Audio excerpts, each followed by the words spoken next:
Loose na ba ang boundary sa loob ng tahanan? Halika, ayusin na natin yan.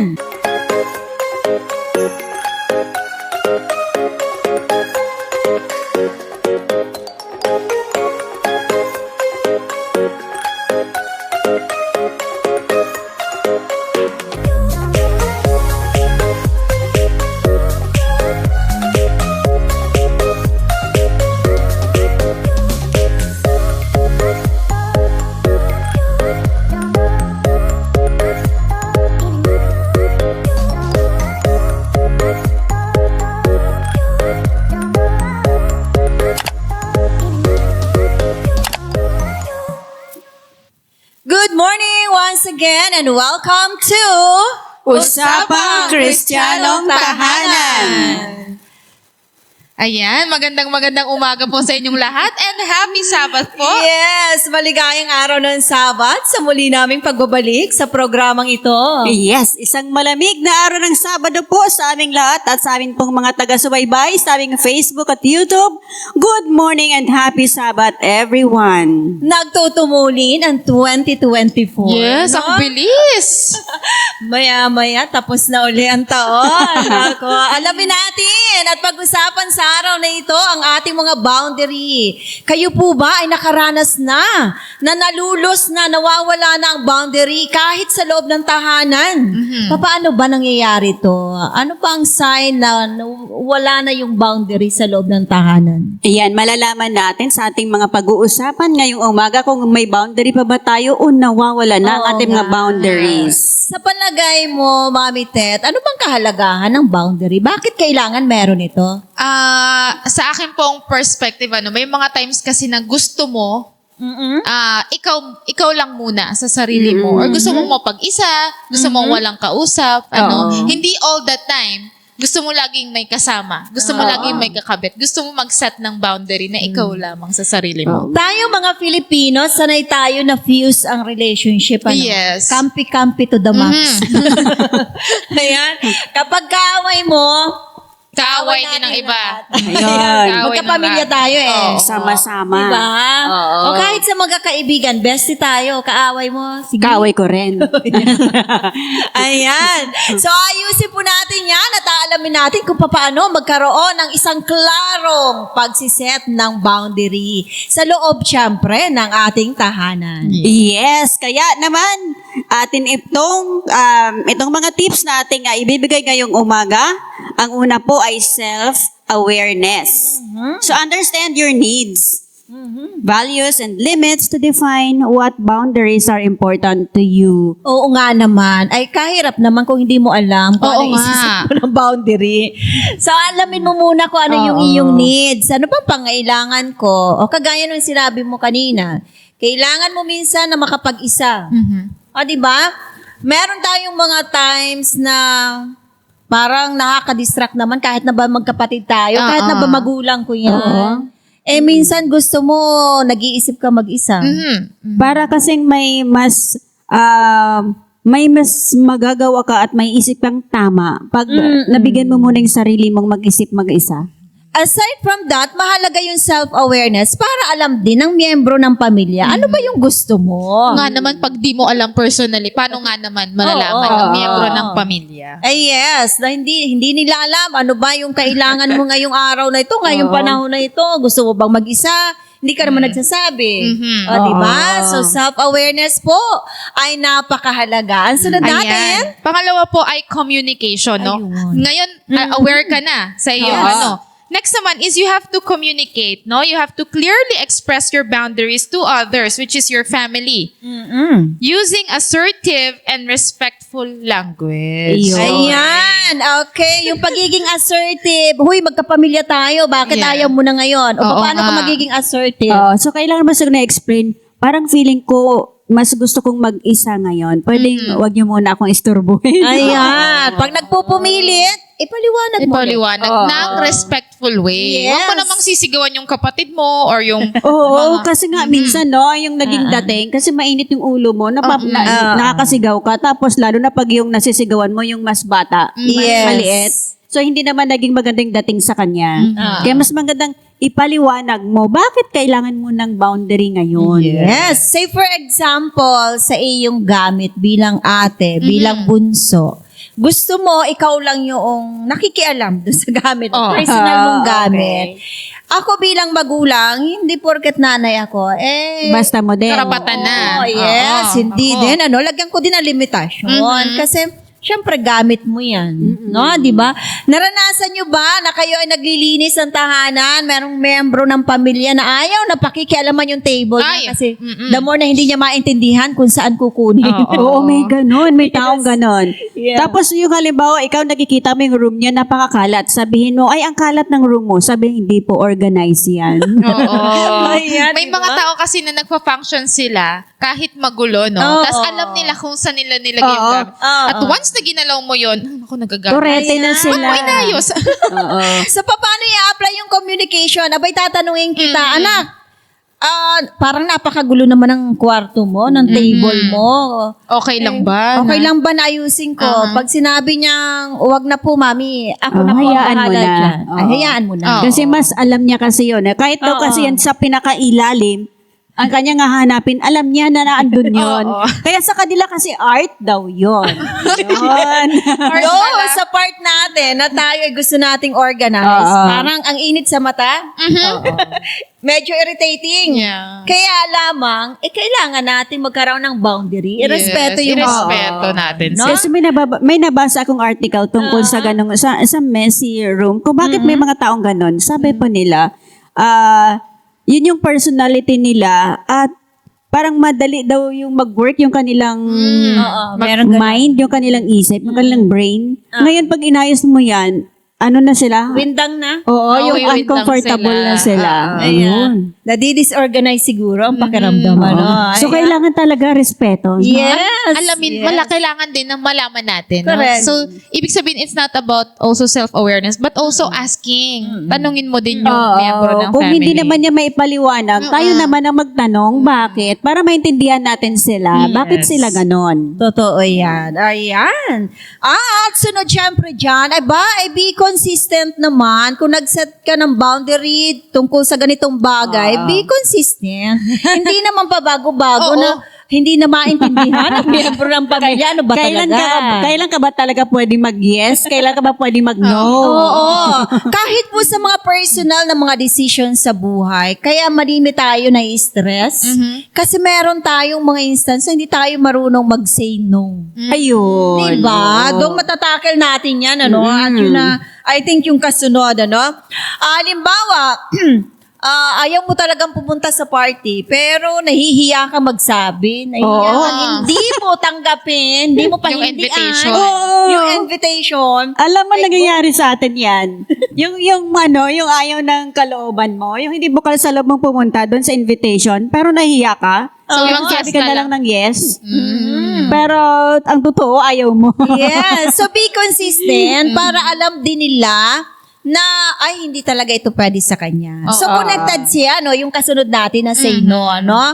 Consistent ka sa pagsabi ng say no, consistent ka na maging aware siya sa sarili mo, syempre. At maging consistent ka to communicate it, kung ano yung need mo, kung ano yung wants mo. Oh, yan. So ngayon, ipaliwanag na natin, bakit ba Yes. kailangan natin magsabi ng no? Yan. So learn to say no when needed Oo. without feeling guilty. Yes. Prioritize your well-being. Yes. Okay. Stress na stress ka na, pero yes ka Yes pa rin ka pa ng ng yes. yes. Naku, hindi mo na prioritize yung iyong sarili, ano. Yes. Kung ayaw nyo po na kayo ay sumakit ang ulo at laging na-stress sa buhay, aba, tumanggi-tanggi din naman kapag mayroong pagkakataon. Yes. Di ba? At yung isang magandang dito, impact para sa sarili mo, pag nagsabi ka ng totoo is to getting better to achieve your life goals more efficiently.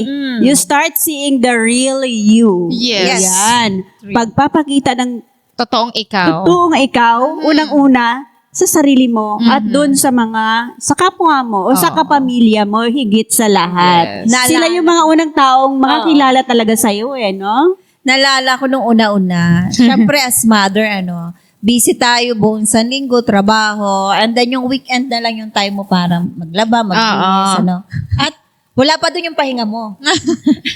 Ngayon, kung bibigyan ka pa ng another task, sabi ko, parang pinapahirapan ko na ang sarili ko.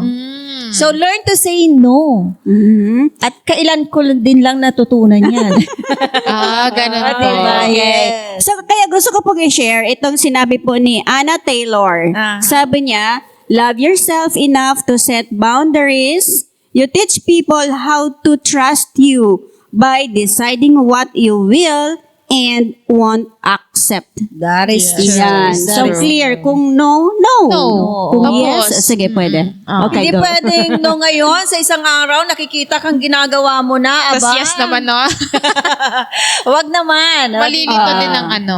Tsaka malilito na rin sila sa'yo. Kailan ba talaga to pwede? Kailan ba talaga to hindi? Oh. And even sa miyembro ng pamilya, kapag sinabi mong no, dapat matutunan din ng iyong mga miyembro ng pamilya na ito talaga consistently. Hindi ka Yes. talaga pwede sa ganitong bagay. Na? Alright, Mami So, Ted, ano next. Prioritize self-care. Paano Wow. ito? Sabi po Paano dito ba? ay, make self-care a priority and communicate when you need time for yourself. At to parang na-realize ko dito na for example, may gustong puntahan yung family. Okay? And parang gusto mong magpahinga kasi pagod ka sa buong isang linggo. No? So, instead na sumama ka, tapos magbubugnot ka lang, no? Kasi ayaw mo naman talaga personally. No, so you just say to your family na gusto ko po munang magpahinga this pwede po ba maiwan na lang ako sa bahay. So siguro yung mga magulang intindihin niyo din ng inyong mga anak, baka sabihin niyo na hindi ka na sumasama sa amin, ako inaway-away mo na yung anak mo. So hindi gano'n, no? Yes. So, parang take time to connect yourself and pay attention of what you need Yes. naman. Okay, so, Totoo yan. depende kasi minsan yung katawan natin nagre-reklamo din, Yes. Kung napapagod ka, kailangan mo naman bigyan din ng pahinga. Self-care, yes. Diba? Sa isang bagay na ito, yung prioritize self-care, na-apply mo na lahat yung pagiging aware mo sa sarili mo. Meron ng communication kasi you want to communicate it. Dapat ma-inform mo yung membro ng pamilya na ito yung need mo sa ngayon. And then, maging consistent ka kapag ganito lagi. Alam mo ba, ang nagiging effect nito kapag consistent tayo, mas magiging harmonious yung relationship. Time will come. Within the Alam family. na nila. Yes. Oh. Alam na nila. So, matututo na din silang magtanong sa'yo. Yes. Diba? Totoo nga. Ano po? Oo. Nagiging maganda yung takbo ng bahay. Hindi nagkakagulo. Oo. Kasi alam nila. Alam na nila. Yun, tsaka yung Oo. kilala mo na ang isa't isa Correct. ng miyembro niyong pamilya. Take note, bago magdesisyon, nagtatanong muna. Mhm. Kasi nga nakikilala na ang isa't Oo. isa. Okay? At natututunan na nating mag-say no. Next is be fair, but kagaya ng sinabi mo kanina, be respectful. Yun. No? Hindi pwedeng magulang ako na lang yung masusunod. Ako lang pwedeng respetuhin. Ay, Pag sinabi kong tara, tara. Oo, kahit po tayong mga magulang, nanay at tatay, irespeto din po natin ang ating mga anak. Hindi natin pwedeng sabihin, bata ba yan, dapat siyang matutong gumalang sa atin. Oo. Ops. Kailangan tayo muna ay magbigay ng galang din para matutunan din ng ating maliliit na mga bata. So kahit bata pala, tatanungin natin Yes. sila, anak, gusto mo ba neto? Oo. Para pong si Zoe, no? 3 years old pa lang siya, may ayaw na siyang damit. Pag sinabi po, nari pa magsisimba kami. Yes. Sinabi ko, ito yung church dress niya. No, mommy, I don't like that. Ay. Ako, nung una, sabi ko, akala ko pa naman pag bata, pwede mong bihisan kahit ano. Ano po? Kahit anong gusto. Oo. Hindi man na totoo. Ah. Si Zoe po, sabi niya, mommy, I don't like that. Okay, what do you want? Yes. Pupunta po siya dun sa cabinet. Sa closet kukuha niya. siya ng gusto Ayun. niya. Sige, suotin mo yan. Alam mo ba ang na-exercise sa kanya yung decision making? Oh, tsaka yung right, na feel niya meron siyang right. Oh. Di ba dumarating kasi yung stage ng anak mo, andun na siya sa autonomy. Bumabalik yun, yung no-no stage Yes, niya. yes. Yun. Kapag hindi po natin inunawa ito, hindi madidevelop yung decision making ng ating mga anak. Yun. Kaya meron mga pagkakataon matanda na hirap pumili. So may after effect po Yes. pala. Parang dito nag-start yung pagiging matuto yung mga anak natin maging independent na to decide Oo. sa kanilang sarili kung ano yung gusto nila. Ah. So dapat tayong mga magulang ibigay natin yon from the Yes. early age na yung right nila may exercise na nila. True. Di ba dumarating pa sa point na parang gusto ng bata, wash and wear? Kasi Yes, favorite. Paborito nila. di ba? Totoo po. Aba, respeto natin yon. Kasi lumilipas din naman yun. Lumilipas ganun po. yun. Okay. Ang mahalaga na, kagaya ng sinabi mo, tinatanong mo siya kung ano yung gusto niya. That is helping the child to exercise, mag-isip, mag-decide. O bakit mo gusto ito? Di ba susuot mo na siya kahapon? And then kalalabok ko lang, gusto mo uli. So, maiisip nila kung ano yung dahilan, bakit nila gusto ulit. Oo, meron tuloy akong naisip. Parang in other way. Halimbawa, pag kinontra mo yung gusto ng bata, anong maging effect sa kanya noon, Ma'am Shimei? Pag gusto niya, ito yung ini-insist niya, gusto mo, in-insist mo rin yung gusto mo, at yung Oo gusto nga mo yung po. Ano bang nasunod. mangyayari sa So, ano po yung naging effect sa bata? Masusupras kasi yon. Kagaya ng sabi ko kanina, pagtanda niyan, maging sa kanyang bibihisin, kanyang bibilhin, Ayun. hirap na hirap mag-decide. Okay. Kaya nga dumarating sa punto, ma, hindi pa ako kumakain. Sasabihin mo naman, aba anak, hindi ko naman dala ang kaldero, nandito ka naman sa bahay. Oh, naku. Kasi nga may napapansin ako no, ano na high school na, pati yung damit hindi nga niya alam anong suotin. Oo. Tapos nga yung taong nakadepende kasi siya doon sa tao Yes. na yung nagpalaki sa kanya na ganito, siya yung nasusunod. Alam mo nung nawala yung taong doon siya nakadepende, nakita ko pawis na pawis, stress na stress, nagsasalita na lang mag-isa. Ano bang susuotin ko dito? Hirap na hirap siyang mag-decide para sa sarili. So, yun pala yung naging effect, no? Meron din naman ako narinig ng akala nila sa ganyang edad na maliliit na 3 years old, akala nila ang bata pa nito, lumalaban na sa magulang. Ay, Oo, nag-exercise sila ng autonomy. At napakahalaga nun na ma-develop. Yes. Imagine this, kapag tayo ay naging respectful sa kanila, nagiging firm din sa pagtulong sa kanila, matututunan din maging ng mga liit na bata yung self-awareness. Bakit Yes. nga ba gusto ko ito? Bakit nga ba Oh, ayaw ko okay. nun? Diba? Natututo din silang makipag-communicate. Nagiging consistent din sila and they will learn how to say no also. Yeah. Diba? Napakahalaga nun. Oo Para nga. pagdating ng panahon, hindi na tayo nag-aalala bilang mga magulang. Paano kaya ito kapag wala na ako? Oo nga, kasi isa ding isipin sa ating mga magulang pag hindi natin nasanay ang ating mga anak na maging dependent sa sarili nila, paano na pag, kasi hindi natin masabi mga panahon, di ba? There are Yes. times na kailangan mong lumayo sa kanila. So, hindi ka ba tawag dito, anong At ease. At ease. Yes. So, nandun ka, kung mayroon kang gagawin, iniisip mo pa yung mga anak mo, nakakain na kaya sila, ano kayang ginagawa nila ngayon? Di ba yung mga ganon? Opo. Napakahalaga na bata pa man sila ay natututo din. Oo, no? pero kung na ituro mo sa kanila na maging dependent, alam nila yung kanilang gagawin, kahit saan ka, alam mo, na mabubuhay at kaya ng mga anak mo na wala ka.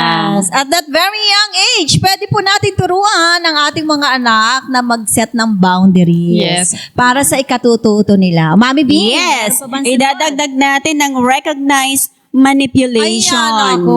Okay. So, be aware of attempts to manipulate or disregard your boundaries and stand firm. Kasi meron nga, Yes. nasabi mo na nga na ito nga yung gusto ko, ito yung boundary ko. Meron taong mag-insist, ay hindi, baka boundary ka pang nalalaman. No? Yan. Walang trespassing kahit po sa loob ng tahanan o miyembro ng tahanan, 'di ba? Irespeto po natin 'yan sapagkat Yes. napakahalaga na merong boundary ang isa't isa. Para Tsaka- po ito sa malusog na kaisipan ng bawat isa. Tsaka po ito kasing recognized manipulation. Ang isang positive impact po nito sa ating sarili mismo is help you stay protected and make decisions. Yes. Great impact as your mental health. For your mental health ito, no? Yes. Para talaga to sa sarili mo. Kaya dapat talaga din maintindihan ng buong pamilya. And we need to learn din kung nagmamanipulate naman na itong miyembro ng pamilya na ito. Oo. May na-realize lang po. Kasi minsan, di ba, kakaset natin ng limit. Kunwari, ayaw natin ng maingay. Ayaw natin ng magulong bahay. Pero may mga kapatid kang maliliit. So parang ikaw, pinapagalitan mo yung mga kapatid mong maliliit. Huwag kayo masyadong maingay, nag-aaral ako or what. So sila, wala na silang karapatan sa loob ng bahay na Yes. mag-enjoy, mag-ingay. Kasi ikaw ayaw mo ng maingay. So, minamanipulate mo ngayon yung yung mga bata, yung bahay na ikaw dapat ang masunod. So, mali po ba yun? Mali yun, Okay, syempre. mali. Dapat i-honor mo rin, recognize mo rin yung need ng iba. Yes. Hindi po yung sarili mo. Okay. No? So, pwede naman kayong mag-usap, kaya nga yung communication. Oo. Diba? Aware ka din dapat na, oops, may need din may yung needs aking din mga sila. kapatid, yung aking mga magulang. Diba? So, sige, pag-usapan natin kung paano ito. Kasi kailangan ko din mag-aral. Oo. Ayun. Kailangan ko ng focus. Ikaw, kailangan maglaro. Oo. O pwede ba doon kayo, dito ako? Oo. Diba? Diba? Oo. And yung manipulation para lang masunod yung ating sarili, ops, time out tayo dyan para hindi maging magulo ang loob ng tahanan. Ayan, Mami Tet, anong sunod natin? Adjust as needed. Periodically assess and adjust your boundaries based on changing circumstances or personal growth. Yes. Pa-explain nga po nito sa akin. Mami Bing. Okay, adjust as needed. So ito nga yung sinasabi natin kanina na hindi tayo pwede maging strict doon sa boundaries na binibigay natin. Hindi all the time kasi applicable yung boundaries Yes. natin. May mga chances kasi na may mga circumstances sa darating sa loob ng ating tahanan na kailangan nating mag-adjust. So yung boundary na ibinigay mo, kailan mo rin minsang konting ibago ng konti. Oo. konting luwag. Oh, in other words, be flexible. Be Diba? flexible. Oo. Pag kailangang, sige, wag ka munang magkulong ng kwarto ngayon, di lumabas ka ng kwarto. No? Yes. Nire-respeto yung boundary, pero maging flexible ka rin bilang individual para mairespeto mo din yung kanila. Yes. Di ba? Hindi porket ikaw lang ang may alam nito, o meron kang gusto sa iyong sarili, dapat ikaw na yung Oo nga masunod naman. ang masunod. No? Kailangan natin mag-adjust. And like what you mentioned kanina, periodically, dapat nating ma-assess. Eto ba ay healthy pa ba? O Ayun. Oo. kapag hindi naman boundary ka ng boundary dyan. Hindi na nga healthy sa buong pamilya. Hindi ka na naging miyembro ng pamilya kasi nag-set Oo. Baka yung independent ka na. o baka yung pagka-boundary mo ay stressful na sa Oo, family. exactly. Yes. Ayan. Hindi ito pagiging selfish. Tama. No? Kundi pagkukonsidera sa lahat Oo. ng parte ng Oo. miyembro ng pamilya. Tulad nga yung sabi ni Mami Tet kanina, na halimbawa may mga maliliit kang mga kapatid, gusto nilang mag-play, ikaw gusto mo ng manahimik, di ikaw gumawa ng paraan, gusto ka, Yes. punta ka doon sa matahimik na lugar na hindi ka madidistract ng ingay ng mga kapatid mong maliliit. Yes, No? ibig sabihin, kasama ikaw na mag-adjust. Oo. Hindi laging ibang tao yung mag-a-adjust sa'yo. Hindi pwedeng reason na ganito na kasi ako Ito ang gusto ko okay. Di mag-adjust kayo. I don't know. Okay. Alright. Parang sabihin mo, ay ako yung panganay, ako dapat masunod. Ayan, Oo. ako ang magulang, ako ang masunod. Or ako ang bunso, ako dapat masunod. Okay. So pag gano'n na mangyayari, parang stressful sa the whole family. Yes. Yes, okay. Very important to seek support para tayo po ay makapag-set ng clear boundaries sa loob ng tahanan. Siyempre, yung suportahan sa isa't isa ay napakahalaga Oo. para mas malinaw, mas maganda ang pag-function ng bawat Yes. At pag hindi na po kaya, sa loob natin ng lahat ng miyembro ng pamilya, Yes. ito na po yung time na pwede tayong humingi ng tulong sa ating mga Yes. trusted friends, na pwede nating i-reach out yung ating problema sa loob ng tahanan. Kasi ang goal lang po natin ay mapaayos po ang ating relasyon sa loob Yes. ng ating tahanan. Yes. So kung hindi kaya ng lahat ng miyembro ng pamilya, ask help. Yes. Pero kung hindi mo pa naman natatry, subukan mo na. Kausapin ng iyong mga kapatid, ang iyong mga magulang o magulang sa anak. Baka naman hindi lang kayo nagkakaintindihan at kulang lang sa Yes. communication. Di ba? Ako po ang natutunan ko dito is minsan kasi yung boundary natin, baka akala natin maganda siya. So kailangan natin magtanong sa mas nakakaalam, sa therapist or sa mga mas knowledgeable sa atin, okay lang po ba yung sinet kong boundaries? True. 'Di ba? Or baka nagiging sobra naman selfish na ako. So kailangan natin Oo. magtanong kasi hindi naman talaga sa lahat ng bagay, sa lahat ng oras ay tama tayo. Yes. Oo. At saka hindi masama yung sabihin mo, ay kailangan, need ko ng advice ng mga psychologist, need ko ng advice sa ibang tao. Hindi naman sabihin na negative impact Yes. ng dating sa'yo nun. Yes.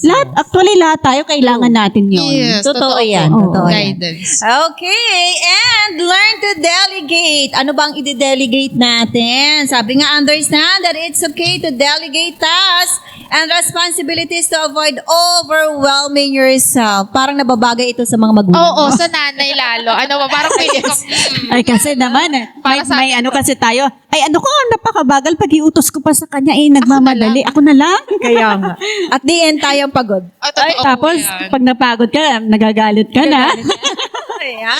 Feeling ko lahat po tayo nakaka-relate. Oo, yes. Mga nanay, delegate din natin, ano? Kailangan natin, aminado. Ako, personally, aminado. Pag nanay po talaga, lagi, sige, ako na lang. Kasi tayo, yung time natin, gusto nating ma-manage ng maayos no? Kaya sabi mo nga, ako na nga lang, ang tagal mo Ang naman, tagal bagal mo mo naman. Yun nga Ayan. Pero hindi pala siya healthy. Yes. Kasi isang sabi po dito, pag yung we have to learn to delegate ng mga tasks sa loob nating tahanan. Yeah, it saves time naman. Kasi pag yung pare-pareho kayong magtatrabaho, it saves time. Unlike na pag ikaw mag-isa. No? So, and then help to boost team. Moral improve, efficiency, and productivity promotes enthusiasm and cooperation sa loob Yes. ng tahanan. Ay, naalala ko yung buhay pa yung lola ko. Kailangan pag may trabaho, kasi sa umaga pagising namin, so alam na namin lahat yung routine. So, hindi pwedeng may nakaupo, may nakahiga. Pag may Yes. isang nagtatrabaho, dapat lahat nagtatrabaho. Walang uupo kung hindi tapos ang trabaho. Ganyan nung unang panahon, Ganyan Oo. nating mga training Oo, pero gusto ko yung training na yon. Oo. Unlike ngayon Parang ngayon, parang minsan kasi ang fault din, no? Parang masakit siyang sabihin. Parang minsan ang fault nasa nanay din. Ay kasi gusto na lang akuin na lang, kinanya ng lahat. Ayan. Another reason kasi nagmamadali yung self-realization ako lagi nagmamadali yung pacing Gusto mo agad matapos, babagal-bagal, sige na nga, ako na nga. Ako na. Or, meron tayong linis na gusto natin. Oh, Tapos yeah. hindi nila Ma-reach. ma-reach pa yung ganung yung level. gusto Kaya mo. ikaw, ako na nga lang. Yes, diba? Oo. Kaya naman at the end, tayo din ang nahihirapan physically, mentally, emotionally. Yes. Kaya po, isa sa tips na tinuturo sa atin ay talagang learn to delegate. Yes. So, be satisfied. Masatisfied ka na muna sa trabaho doon sa inutusan mo. Doon sabi ko, sige, ikaw gumawa nito. Tiisin mo na. Oo, tiisin na lang natin. At least natuto siya. Kung pinaupo mo lang yan, di wala siyang Oo, natutunan. naman. Do you think helpful ba yung tips natin? How to set boundaries? Yes. Ako, ang dami ko pong natutunan today. Oo. Ayan. So, ulitin po natin. Alright. So, self-awareness, ang una po natin gagawin. Dapat alam natin, aware tayo kung kailan natin need ng boundary. Correct. And then communication, very important po yan para nalalaman ng bawat miyembro ng pamilya. Next po ay being consistent sa ating pong pag-establish ng boundaries. Okay. And we should learn to say no. Pag kailangan ng no, say no. And prioritize self-care. Napakahalaga po nito para mapangalagaan din naman ang ating kalusugang pangkaisipan at pangangatawan. Next po ay be firm but respectful. Ano po? Dapat lagi tayong maging respectful, hindi lamang sa magulang, kundi kahit sa kapatid at lalo sa mas mga nakababatang mga kapatid. Okay. Recognize manipulation pag nag-set ka ng boundaries. Okay, dapat alam mo na hindi ikaw yung nag-manipulate at hindi ka rin minamanipulate ng Yes. iba. So, dapat alam po natin, klaro sa atin ito. And let us learn to adjust our boundaries based on changing circumstances. Di ba? Next ay seek support. We can seek support sa ating pong mga friends, sa guidance counselor, sa school, pwede rin sa therapist, psychologist, sa church pastor, district pastor. Sa ating mga elders. And no? the last one. And learn to delegate. So, hindi po natin kailan akuin ang lahat ng mga gawain sa ating tahanan. Ating mga anak, ang ating mga asawa, ay bigyan din natin sila Yes. ng kanilang mga dapat gawin. Yes, at syempre, merong pinakamahalagang advice ang ating Holy Scripture para Yes. sa atin. So, meron pong paalala sa atin ang ating Bible na makikita sa 1 Peter chapter 5 verse 7. It says, casting all your anxiety on Him because He cares for you. Wow, what a beautiful message or passage from the scripture. No? Ang lahat ng yan po ay paalaala buhat sa Usapang Kristiyanong Tahanan. Mga magulang, huwag ninyong kalitaan na ituro ang salita ng